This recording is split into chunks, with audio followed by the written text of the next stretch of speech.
Okay, all right. Greetings, everybody. Hi there. Welcome to Take the Lead's monthly virtual happy hour. We are beyond thrilled to have today Gloria Steinem, the inimitable, the one and only Gloria Steinem. And we've been very excited about this. And we know that 3 o'clock in the afternoon East Coast and noon on the West Coast is not exactly happy hour time yet, but hey, it's summertime. Kick back, have a glass of wine, get a glass of tea, whatever you like. Go ahead and start your happy hour because we certainly are. Gloria, I am so thrilled for you to be here today, and I will be saying a few words about Take the Lead first, but we're all waiting with bated breath to hear what you have to say to us. We want to just remind you that our mission at Take the Lead is to prepare, develop, inspire, and propel women to take their fair and equal share of leadership positions across every sector by 2025. So we know that everybody who's tuning in today is with us on that mission, and you can always do a hashtag 25 not 95 and remind people that we're going to get there by 2025, not 2095, as the World Economic Forum has said. At Take the Lead, we intend to get to leadership parity for women in 4 different ways: through our training programs, our mentoring and networking programs, our role model programs, and our thought leadership. So we have lots going on for us. We do workshops, keynotes, corporate training, all kinds of things to help women take that next step forward from wherever they are to wherever they want to be. And we're delighted to have you here with us today. The virtual happy hours are free every month, and we've had some amazing people. I'd like to just tell you quickly about what's coming up so that you know a little bit about what's happening as we go forward, and you can go ahead and start even signing up for some of these if you would like to, because every month we have a new presenter, we have a new topic, and you can mark your calendar for the second Wednesday of the month. Every month, that's when we do it. The upcoming virtual happy hours include Laura Vanderkam, who's an author, a speaker, and a time management expert. So she is really great about telling us how to make the best use of our time and how to be able to, you know, people who seem to be able to do everything and still be solid and balanced and not running around crazy like chickens with their heads cut off. Well, Laura is the one who can tell us how to do that, the strategies that she's learned from her own life, getting ahead at work while having time for family and fun and even sleep. Imagine that. That's in September 9th. In October, we will have Manisha Thakur. Manisha is an expert in personal finance, and she's director of wealth strategies for women and at the financial advisory firm Buckingham. She will chat with us about the power of women, finance, and investing. And I've heard her presentation, and she's really helpful at telling you how to think about your money and your resources and how to start planning ahead for what you may need in the future. And then in November 11th, my great friend Leslie Grossman, who is possibly one of the most amazing networkers I have ever known anywhere at any time in my life, will join us to share her tips on how to network effectively. So be sure, mark the second Wednesday of every month. Usually they are at 6:30 Eastern Time, 3:30 Pacific Time. Virtual happy hour with Take the Lead. You can always go to our website and find out more about these events as well as any other events that we may be having and courses that you may be interested in. Remember that when you register for the virtual happy hour also, I just told Gloria Steinem that my staff has decided to give me away, and I'm very delighted to do this. You will be entered to win a free complimentary coaching session with me via Google Hangout. So I'm looking forward to being able to meet some of you in person. So stay tuned until the end, because at that point, at the end, I'll be able to announce this month's winner. So this week, we have Take the Lead this week, our newsletter, weekly. Oh my goodness, I'm sorry, I'm tripping over my words already. I'm so excited to start interviewing Gloria Steinem. So I'm racing ahead as fast as I can. If you're not already a subscriber to Take the Lead this week, I strongly recommend that you do. I was talking with a friend just yesterday who said to me, you know, I get 10 newsletters every day in my inbox, and I usually delete most of them, but Take the Lead this week is one that I read because it's short, snappy, gives you the latest on what's going on with women and leadership and the workplace. It's pretty sassy. It's a lot of fun. I love it. So we break down that news and make it easy, quick, fast. You'll find what you want to know for today, for that week, and you know, tell a friend about it. Of course, we want you to stay connected too on Facebook as well as Twitter, LinkedIn. We also have a page, and join us on our community on our Mighty Bell platform. So, hey, let's get started. You got your cocktail, you got your glass of tea, you got your lunch. All right, we're going to get going. So, hi, Gloria. Well, I get to say the same thing. That's right. The lengths we have to go to see each other. I'm so glad to see you. I'm so glad to see you too. People don't know that we've campaigned together, that we've been in multitudinous meetings together, but not in a while. So I've missed you. Well, I have missed you too, and it's just kind of like fun to do the Gloria and Gloria show. I think we might have something here that we ought to continue. The Gloria and Gloria show. I like the sound of that. Well, let me just give you a quick intro, even though you need none. But let me just tell people a few things about Gloria Steinem. If you ask almost anyone who is the most prominent and recognizable leader in the women's movement, I would guess that 9 out of 10 will say Gloria Steinem. I know she's blushing now because she's actually, and I'm serious about this, humble about the incredible work that she has done. Gloria changed my life in 1972 when she co-founded Ms. Magazine. And I was living out in what I call the wilds of West Texas, where, you know, none of that feminist stuff was going on. But when I saw Ms. Magazine, it was like, pow! Something opened up in my mind, and the whole world changed for me. So I want to say thank you. Thank you for that. I don't think I've ever said that to you. I just want to thank you for that one particular thing that totally changed my life. Perhaps you've read some of Gloria's books. Revolution from Within is a fabulous one. My favorite is Outrageous Acts and Everyday Rebellions. I particularly like the Everyday Rebellions part. Moving Beyond Words, and Marilyn, Norma Jean and the Life of Marilyn Monroe.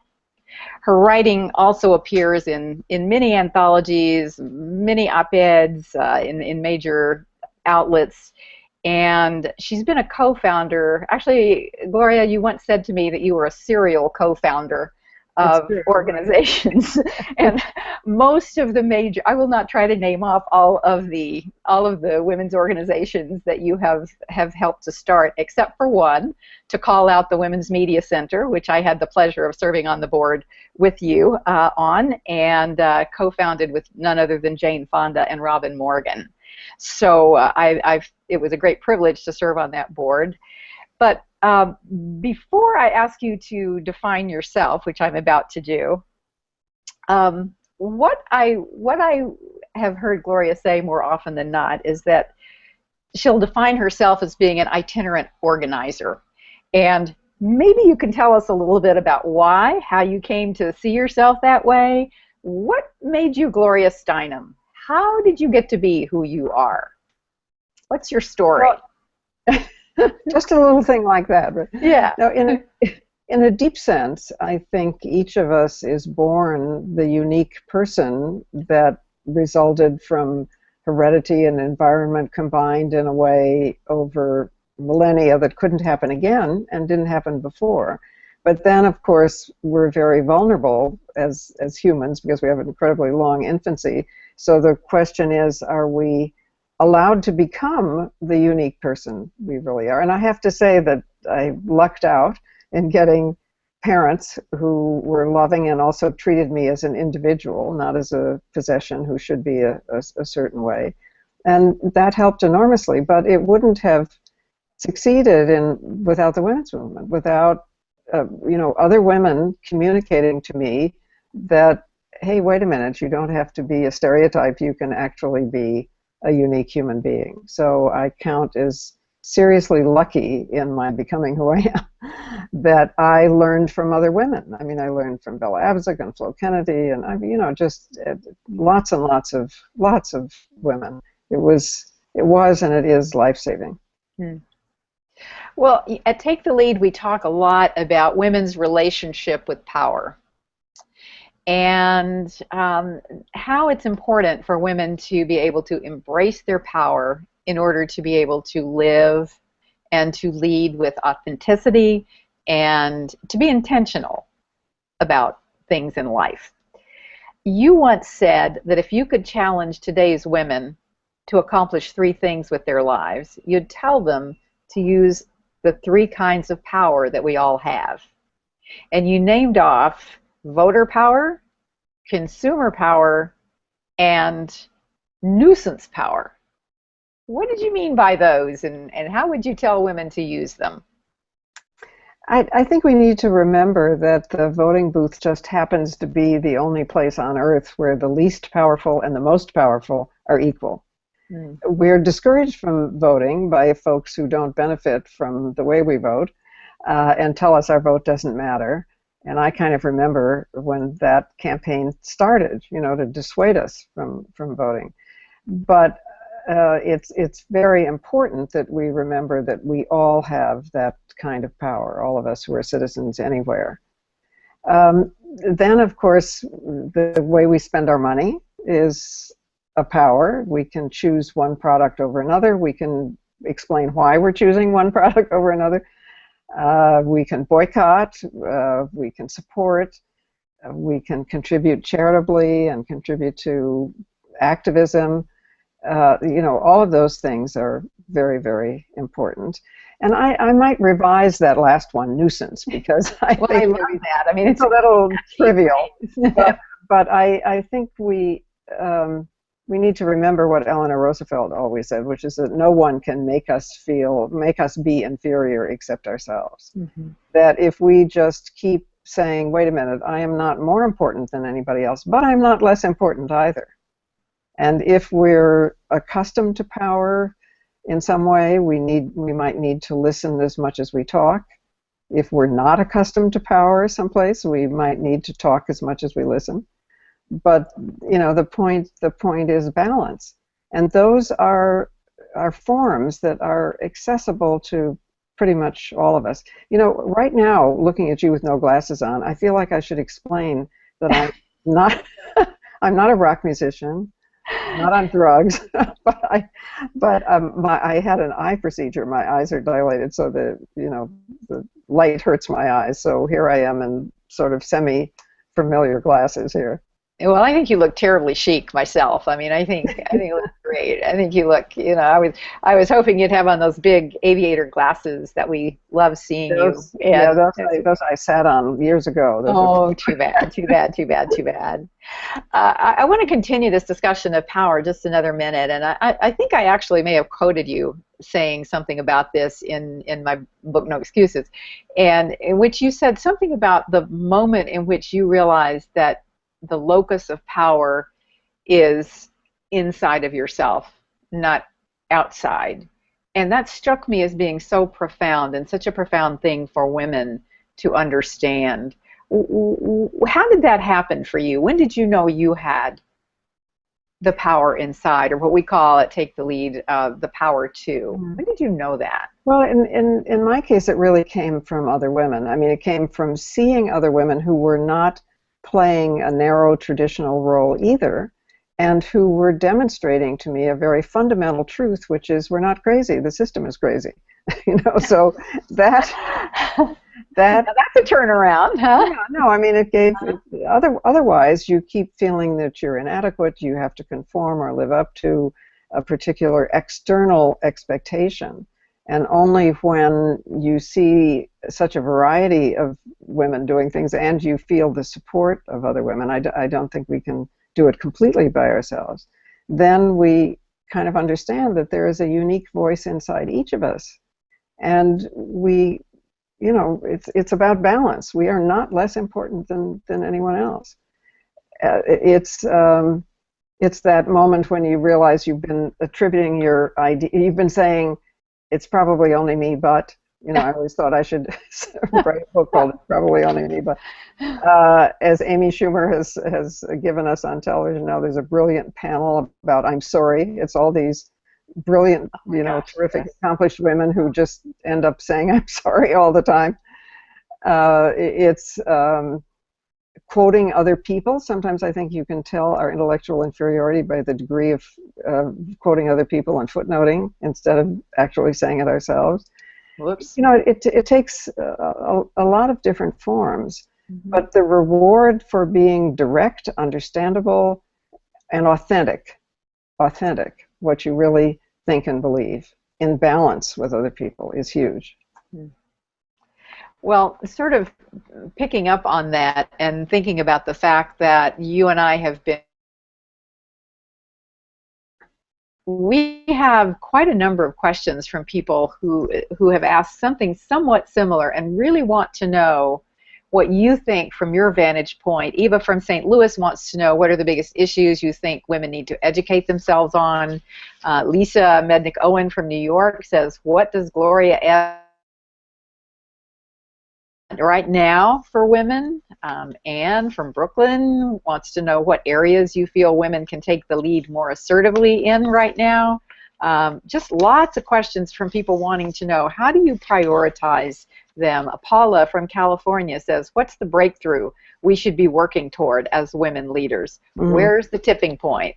How would you address those kinds of questions about what are today's big, we knew what the big issues were. We knew that laws needed to be changed and doors needed to be opened, but now we've done that. What are the big issues today, and what will take women forward to the next step?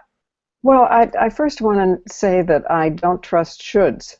I mean, I think that each woman is the expert on her own life and what she's experiencing and understands, what will help her the most or what she needs to do. So there's no direction from above here. And I think if we want to go to the most basic thing, the thing that got us in trouble or less powerful in the first place, then it would be establishing our right to control our own bodies. I mean, the reason that women got to be called feminine, inferior, supportive, dominated by men, and so on, was only about controlling reproduction. That's the whole ballgame right there. If we didn't have wombs, we'd be fine. So it's which is odd because it's what makes us unique and powerful as well. Well, yes, if we control it, but not if we don't. I mean, the will of male-dominant or economies and societies to control reproduction, which is relatively new in human history, but is very powerful, is what controls us. It is what makes us valuable when we're young, because our wombs are working, as opposed to when we're older, when our brains might be working even better. It's what causes terrorist groups like Boko Haram, for instance, to kidnap, instead of powerful people who might be ransomed for a lot of money, they kidnap the one thing they don't have, which is wombs, young women.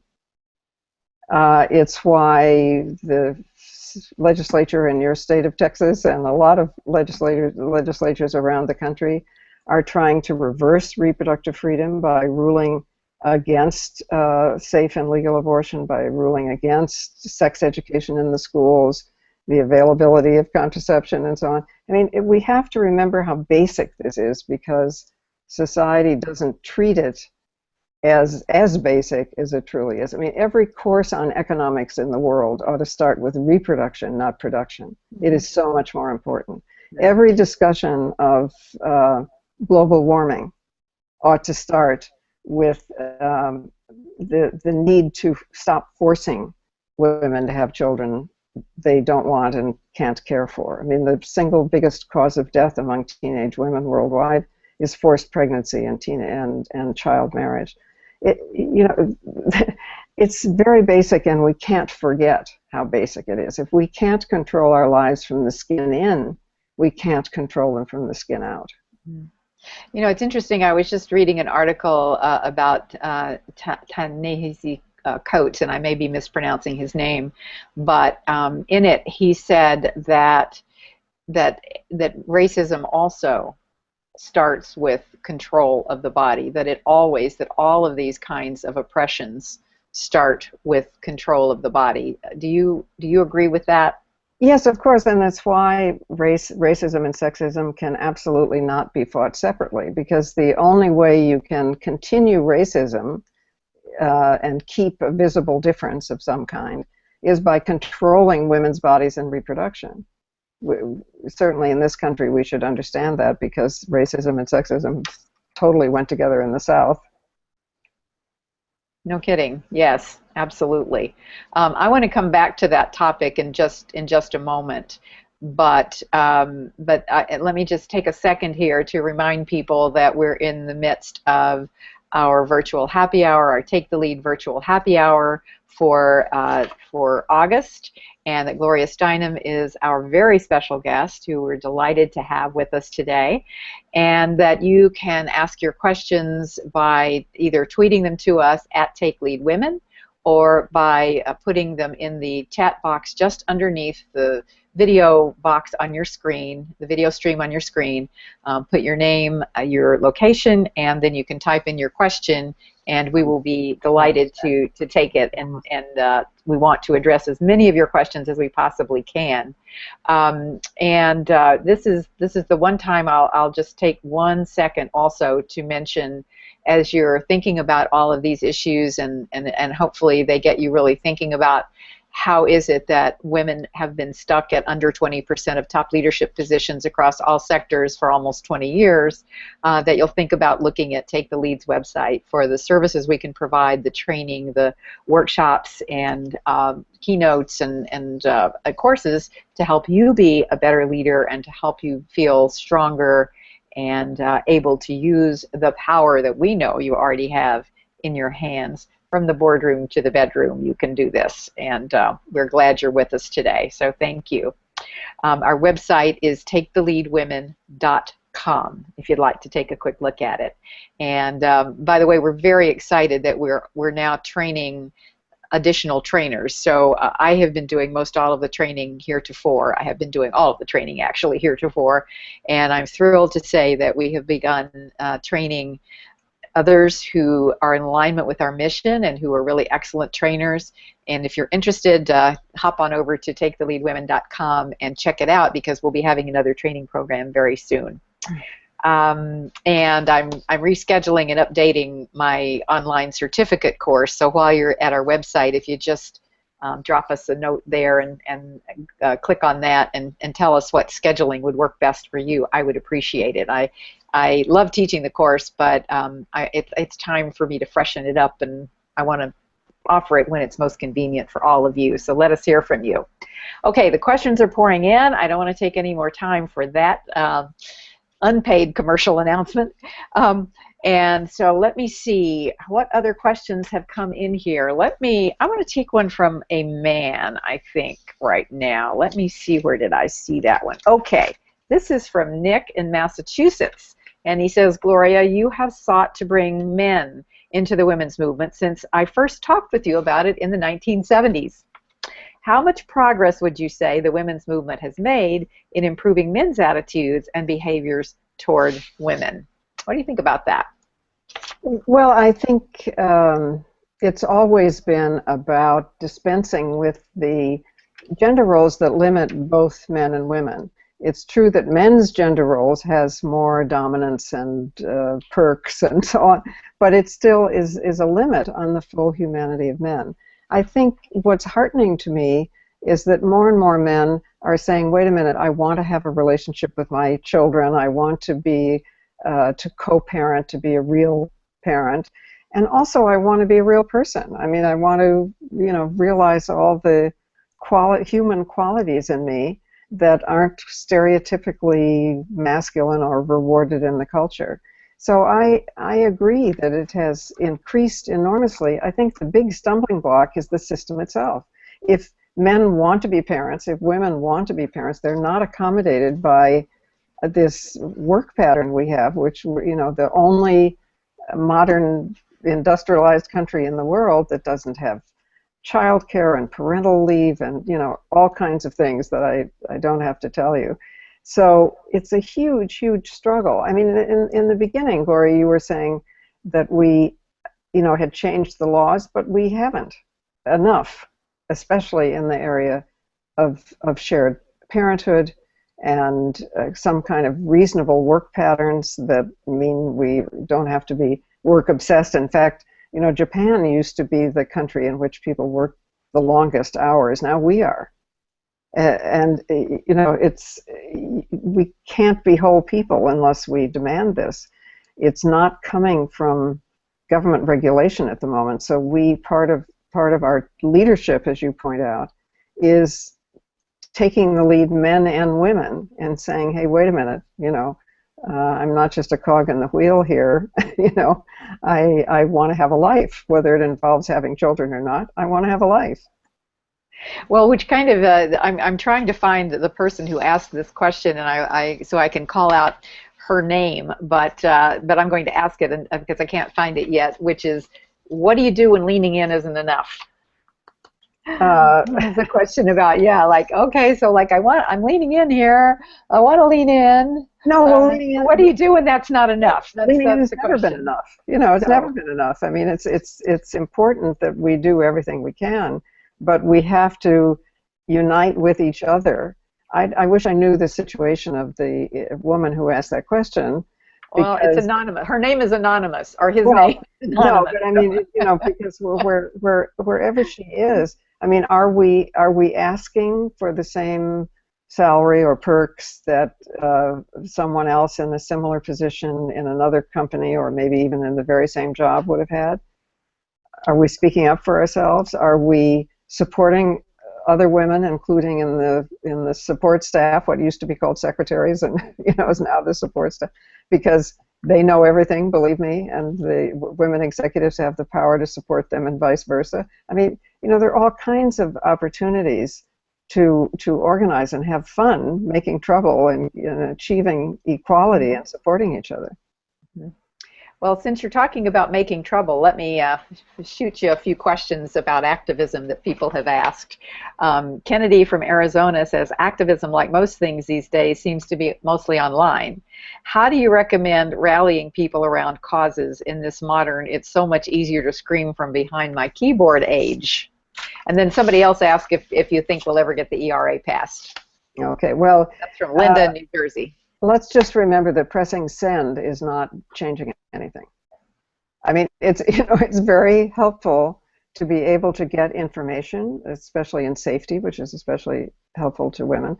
The internet is the miracle we all know.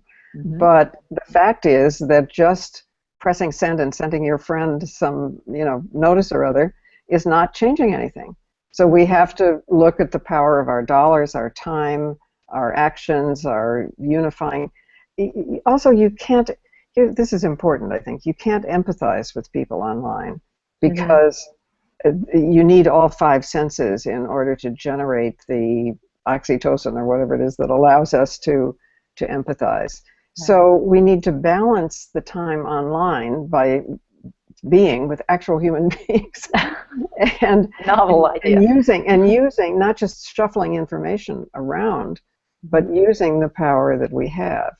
And finally, online has one more limitation, which is that most of the illiterates in the world are women. So to a certain extent, technology is divisive because it's not available to many people in many countries. So we have to keep that in mind and remember other ways of communicating. Right. That is very true. And yet at the same time, that technology does have the potential to connect us all together. And I think something like 80% of the world now has access to cell phones in some way, or not all smartphones, but to cell phone technology in one way or another. And hopefully it won't be too long before people will have access to the internet. So there is an opportunity at least for some connectivity, which leads me to want to ask you this question that came in from Mary Ann Kerr from Toronto. So Canada weighs in here.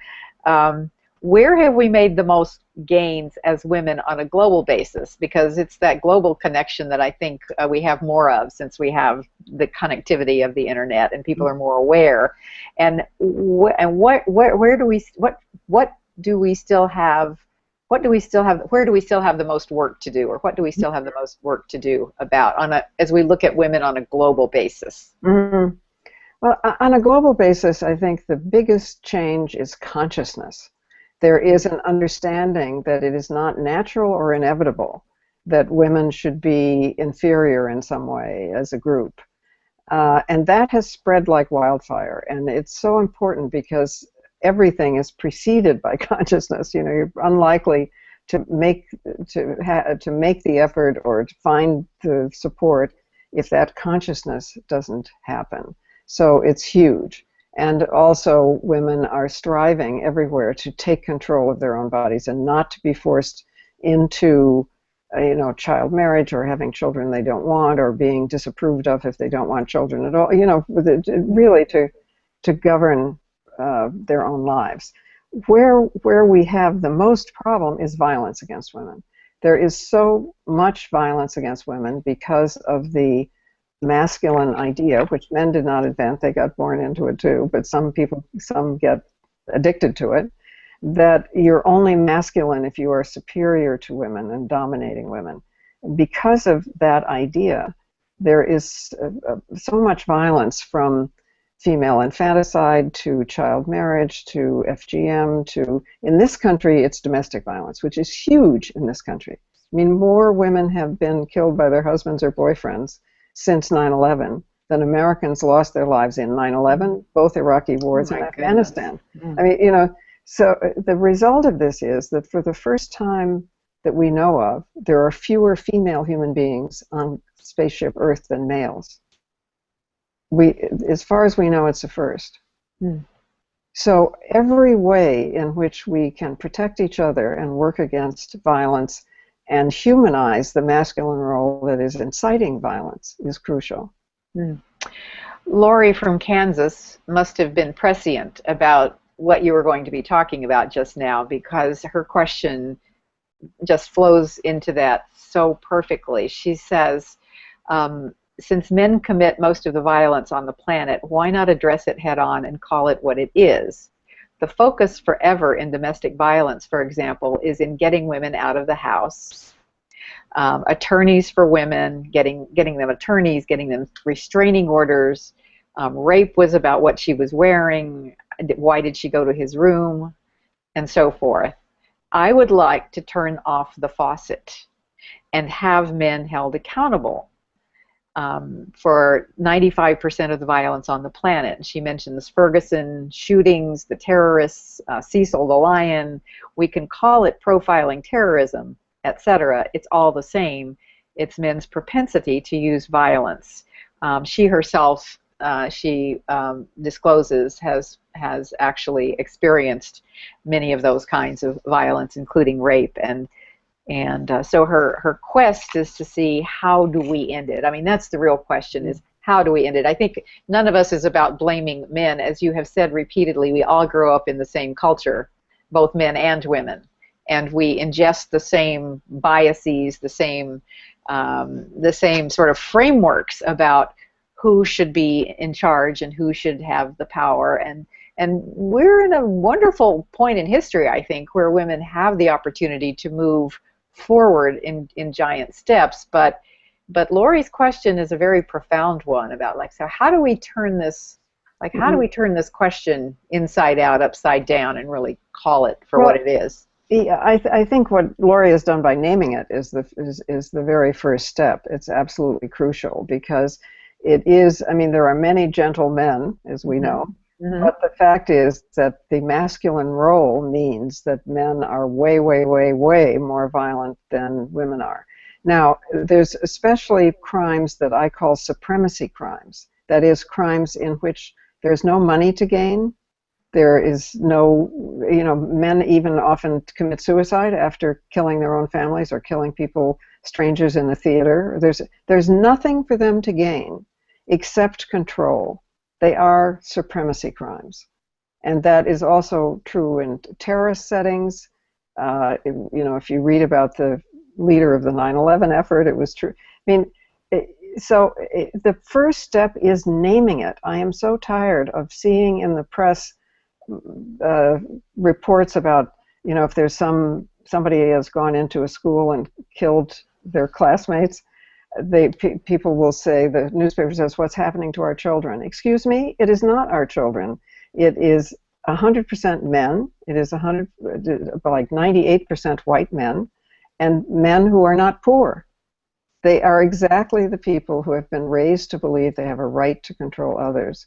And when that doesn't materialize, a small percentage, go crazy. We need to keep saying that, explaining that. What do we do about it? It starts in the family. I mean, boys who are raised to raise children, who are raised to, be kind and express themselves to each other, and don't hear boys don't cry, and don't hear that, they're not supposed to be, it makes a huge, huge, huge difference. And I thank her for saying that, because that is the root of the problem. And her speaking out about it, each individual, or men who have been violent and have realized, that it's how much it's distorted their spirits. Whoever it is that speaks out about this is a help, is a huge, huge, huge help. Do you think that as women gain more power, as women gain more equality, which I think is a trajectory that we will continue to be on, it's certainly the life's work that you have had, and enormous strides have been made in that time, and for myself and for what we're doing with Take the Lead, it's predicated on women taking their fair and equal share of leadership roles. And in doing that, one of the things that, actually the core teaching that we have, is about changing the very definition of power from what is now an outdated and not functional definition as being the power over, that kind of control that you're talking about, to a more expansive, creative, innovative power the power to make life better for ourselves, our kids, our family, the world, and to understand that it's not a finite pie. Because usually when there's a power over struggle, it has to do with a sense that there's only so much, I have to get mine. But in truth, if I help you and you help me, we both have more. And women are really good at baking more pies. I can see that clearly right now. But the question I have for you is, do you think that as women do ascend to more powerful roles and begin to take our fair and equal share of those leadership positions, will we retain? I mean, will women start behaving in ways that we have seen men behave historically? Is that something? How do we prevent that? Maybe is the question. How do we prevent becoming what we have not liked? Yeah, okay, clearly not all women are perfect and peaceful, and from Margaret Thatcher forward, we've had some pretty aggressive, violent women, but at least we don't have, statistically speaking, there's a huge difference if there's a critical mass of women. In other words, if you just have one woman in a group of men, she may have to or want to behave the way, the going system prescribes. But if you have a critical mass of women, it usually starts to change profoundly when it's 10%, 20%, and 30% in a particular field. If you look, regardless of political party, at how women have voted, it has been much more likely for health, education, welfare, less likely to believe that violence, especially military violence, was going to solve anything. So, are all women perfect? No, but we don't have our masculinity to prove. And this makes us very, very, very helpful in reaching out. Look at Liberia, a destroyed country full of warlords that was really saved by Christian and Muslim women coming together at great risk and cost to themselves. And now there's a democratically elected government. Look at Ireland. Ireland in my childhood was the country that was like Israel and Palestine. It was hopeless, we thought. What brought it together? Women reaching out across Protestant and Catholic and geographic divisions and ending the violence. We have a huge future here. It's not because we're perfect. We're all human. Men and women are human. There's much more difference between you and me. As much as we love each other, there's more than there is between males and females as groups. But, we're each unique. But the culture is incredibly powerful. However, we have to remember we're at a point of danger, both because females are rising, females of all races, and because men of color are rising. In this country, in about, a few years, we're not going to be a majority European American country anymore. It's not majority white anymore. And there are a minority, but a fierce group of people who have been raised to believe that they have a right to superiority by race and sex and class and so on. And they are, as we can see in our streets, becoming violent. So we need to do two things. We need to take care of each other and understand we're at a time of difficulty and danger, and we need to say we're not going to stop, because we are about to be free. It's like a domestic violence situation. A woman is most likely to be murdered when she is just about to escape or has just escaped. Mm-hmm. This country could be about to be free, and we're going to keep escaping, right? Well, we've had a lot of questions related to exactly what you're talking about right now, in the sense particularly of how you're connecting racism and sexism and the intersectionality of those two. And questions around how you are supporting Black Lives Matter, for example. I mean, what your thoughts are about that movement and what it means, and whether, how you address the intersectionality issues is one of the questions. Interestingly, both of those were anonymous, so I guess, they are certainly the hot button issue of the day. It's beyond, yeah. I would say the intersectionality is a great word, especially because it serves as a noun. My word doesn't have a noun. I say intertwined. Because sex and race, and in India and other countries, sex and caste, are completely intertwined. You can't maintain racism without controlling the bodies of all women, whatever our race. You can't keep races separate without controlling reproduction. There is a huge, basic, fundamental motive for all women, whatever our race, to uproot racism, because we as females can never be free as long as there's racism. So, they're not two separate things. They are completely, totally intertwined. It is not possible to be a feminist without being anti-racist. It just doesn't work. It's not possible. And right now, we need also to elevate the voices of women of color who, started, 3 women, I think, of color started the Black Lives Matter. It's not like it's a competition. It's just that we need to keep everybody visible, because part of a racist system is that white people get the attention, and part of a patriarchal system is that men get the attention, and we just need to keep looking at reality. So the first step is really understanding that racism and sexism and homophobia and almost any of these things are really kind of joined at the head. Yes, but the interesting thing is that we know it without understanding it. And I think that the experience of feeling endangered by one's own body is both an experience of sex and race. And if you look at the public opinion polls, I'm not saying there aren't white women who are horrific racists. There are, as we know. But there is a big statistical difference between the attitudes on race of white women and white men. And I think it's a kind of unconscious understanding of what it's like to be endangered by walking around in your own body.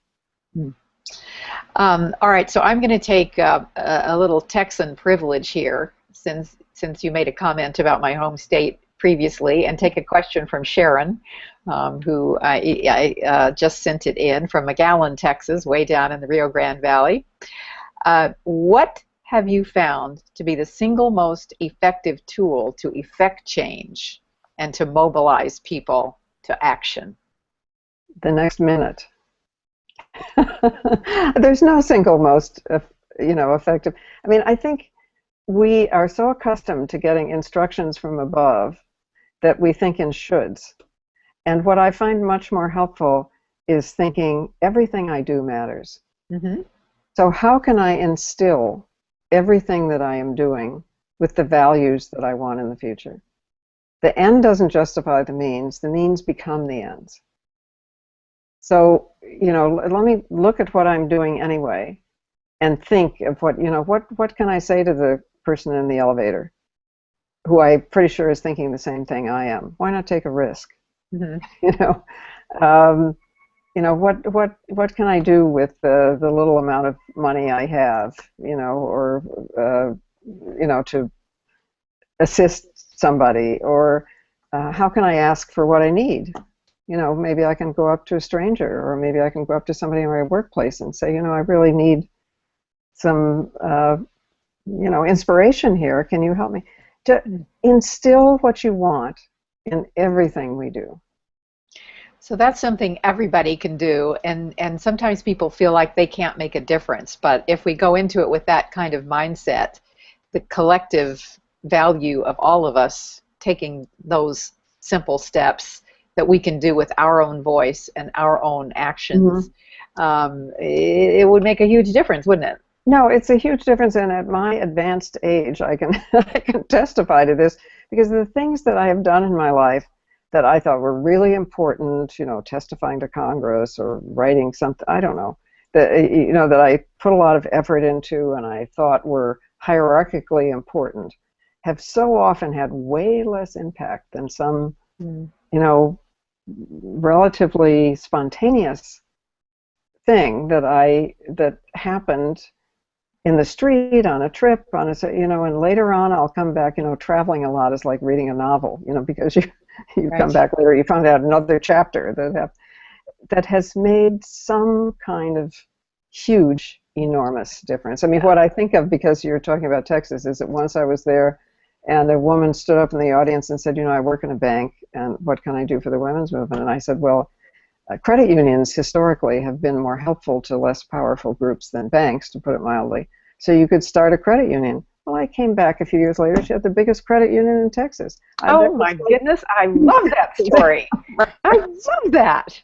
I'm going to remember that story. That is fantastic. So, it's just, and I have to say, it's fun, because what it allows you to do is to live in the moment. And I would like to say, even though I'm not good at it, I believe in meditation, I don't do it, but the fact of the matter is the moment is the only time you can live.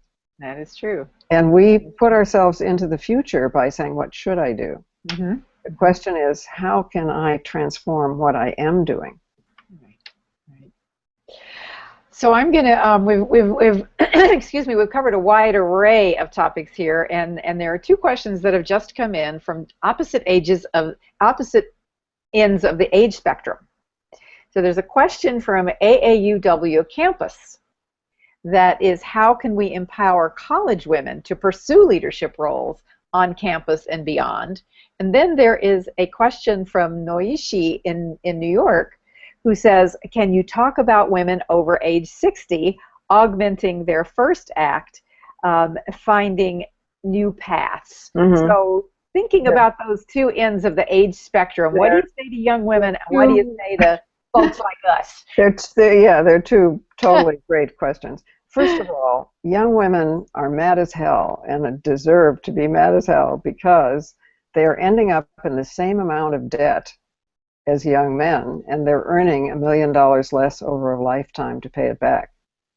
So women, I suspect, young women and women on campus altogether, will be the troops, the storm troops of going to the state legislatures that are using their money to build prisons instead, and taking it away from universities, and hold those state legislatures responsible.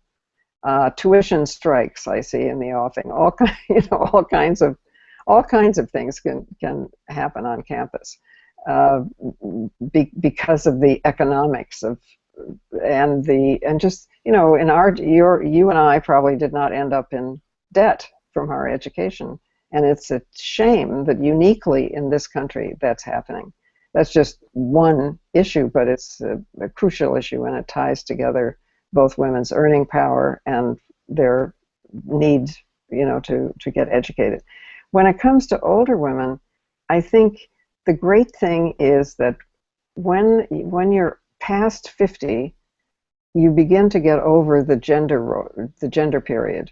The wild little girl you were at 9 and 10 returns. Only now you have your own apartment. You can reach the light switch. You're much more empowered to do it. So it's part of the reason that older women are a center, and have always been a center of quite radical, outrageous, wonderful activity.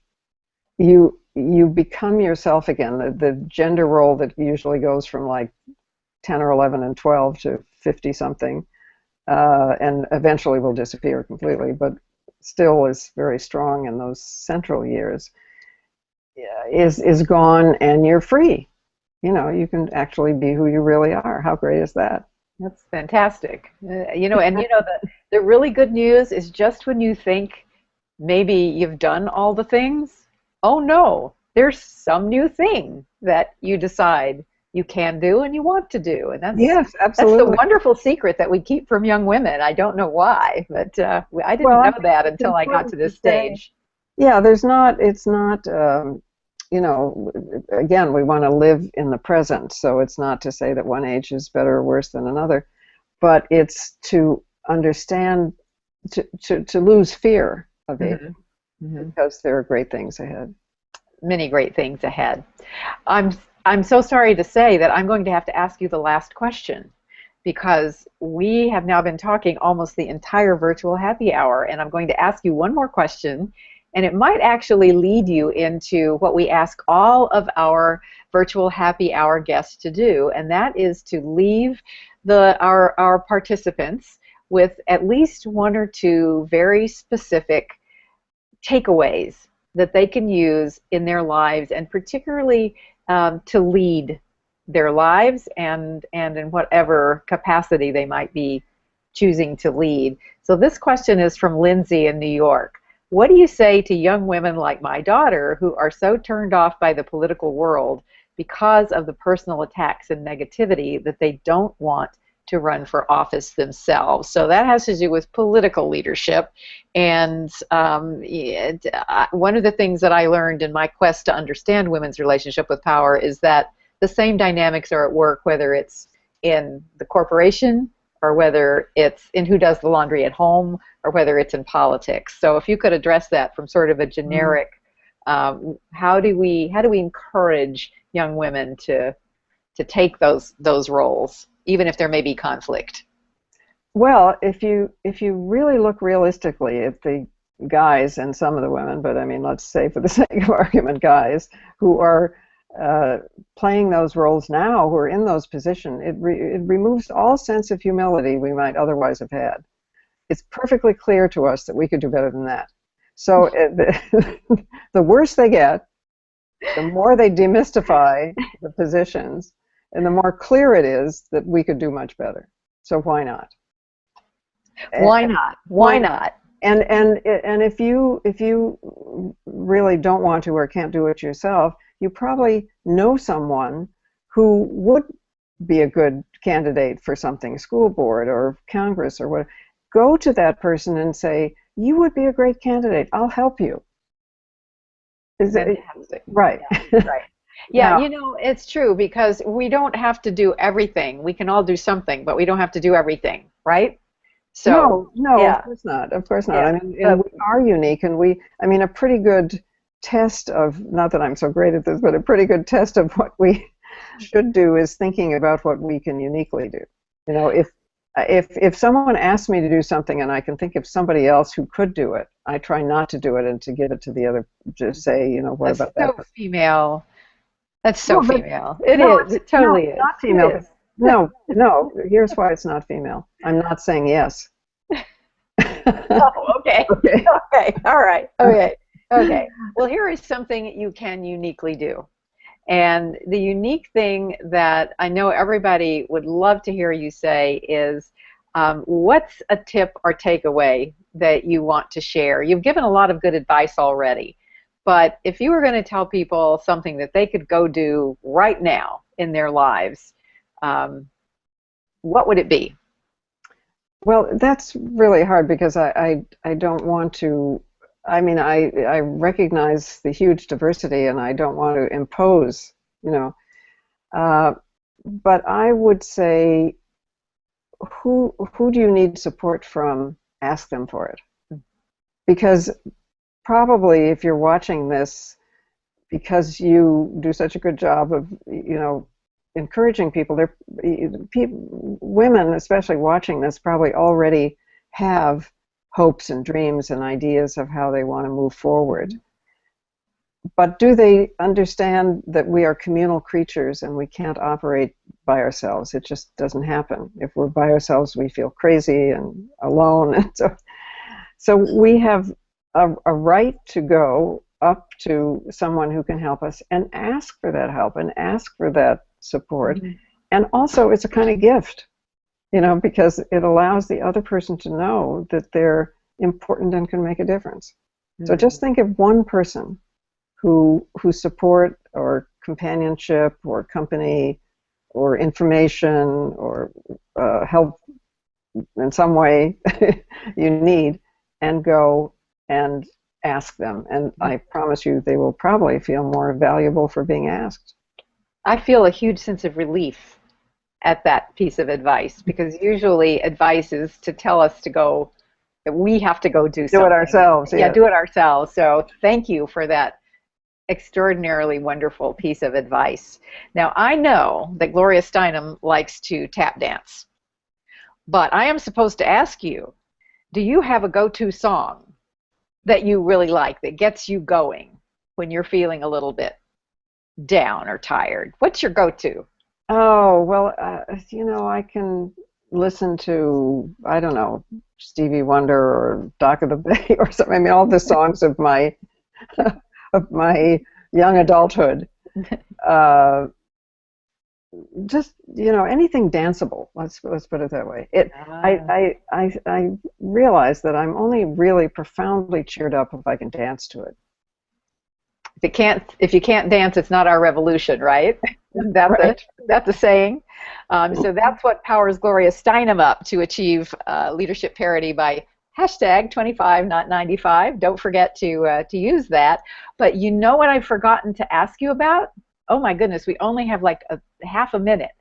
But you have a new book coming out soon, this fall, in October maybe? Mm-hmm. Yes, the end of October. What's the name of it? Can we get a sneak peek? It's called My Life on the Road, which is exactly what it is. It's 30 or 40 years of my life on the road. If I met you on the road, you might be in the book, who knows? But I want to just encourage the people to get out there and do it. Travel is also a way of living in the present and just responding to what's happening in the moment. And also, we need a whole wave of organizers like the suffragist and abolitionist movement, and we have a lot, but we always need more. So I hope the book might be interesting and fun to read and might actually make a little change in people's lives. Well, I don't have any doubt that it will. And before I close out, I just want to take a moment to say thank you so much for these words of wisdom and for sharing your thoughts with everyone. I get to now announce the winner of the complimentary hangout with this Gloria. I should have put my name in there. So you should have. Yes, you still can. So the winner is, drum roll, da da da da da. Or Gloria, maybe you could do a little tap dance and make some great sounds there. Is Heather Vancura from California. Heather will be in touch with you very soon to set it up, and I look forward to getting a chance to chat with you on a Google Hangout. So with that, I want to say thank you again to Gloria, and thank everybody who joined us today. It's been a great, great virtual happy hour. As always with Gloria Steinem, I've learned a lot, and I've been inspired and encouraged. One of the things about Gloria that I've come to know over the years is what a great and kind friend and person she is, and you can see that as we've had a chance to talk with her today. I want to thank all of you for sending in questions. We actually got to a lot of them. There are some that we didn't quite get to, so I apologize if we didn't get to yours, but we were trying to get to every single one of them, and I want to thank you all for sending your questions in. And if you keep tweeting them to us, we'll have a chat about it, and you can come and we'll talk about it on our Facebook page. Our Facebook page is Take the Lead Women. Our website is taketheleadwomen.com. Our Twitter handle is at Take Lead Women, and our LinkedIn page is Take the Lead Women as well. And Take the Lead, we are Take the Lead on our community on Mighty Bell. So we hope you'll join us in all of those places. Please stay connected with us. Contact us if you want a keynote or workshop for your group or your company. We'll be delighted to try to address those issues around women's leadership that would be most helpful to you. And gosh, I guess this virtual happy hour has just flown by. All I can do is say thank you. See you next month. And until then, power to you.